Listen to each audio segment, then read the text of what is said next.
اگر تم نے وہ کام بھی کر لیا, جاسوسی بھی کر لی, ایب بھی ڈھونڈ لیا, تو اب کیا کرنا ہے؟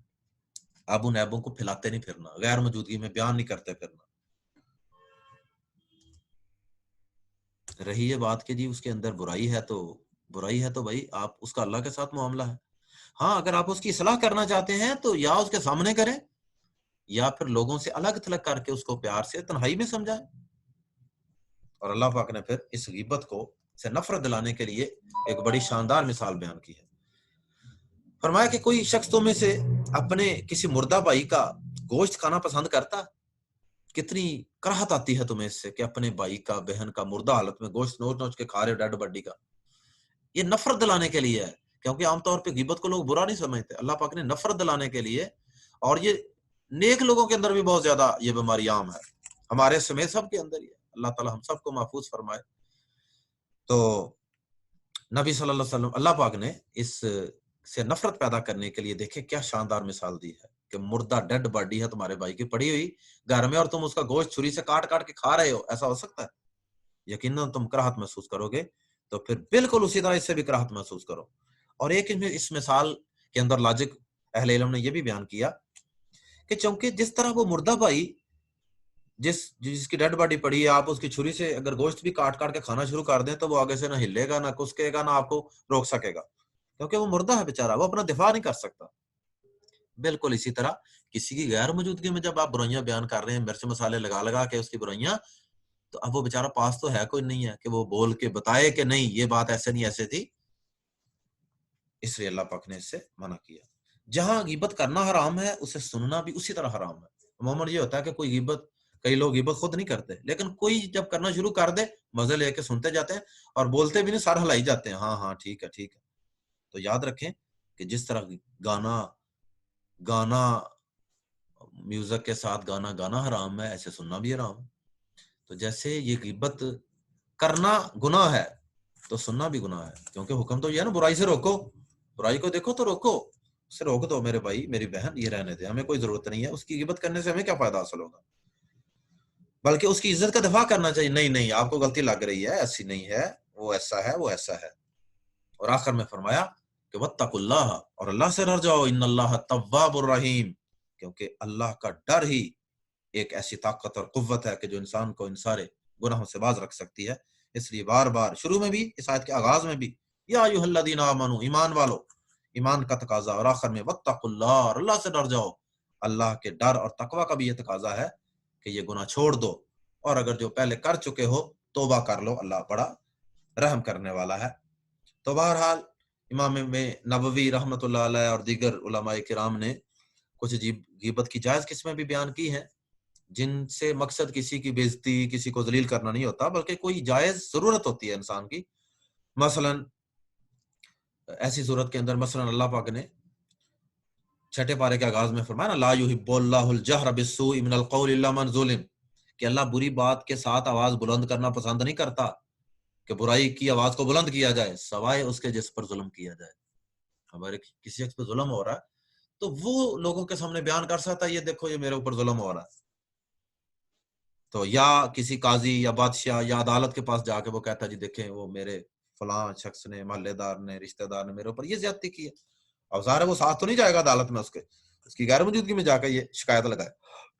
کسی سے فتویٰ لینا ہے آپ نے, کسی عالم سے, تو ظاہر ہے کہ وہاں جا کے بھی, یہ احادیث کے اندر واقعات ہیں کہ کئی عورتیں, کئی مرد آتے تھے اور آ کے دوسرے کی غیر موجودگی میں نبی پاک صلی اللہ علیہ وسلم کو ساری شکایت لگاتے تھے اور فتویٰ لیتے تھے کہ کیا کرنا چاہیے.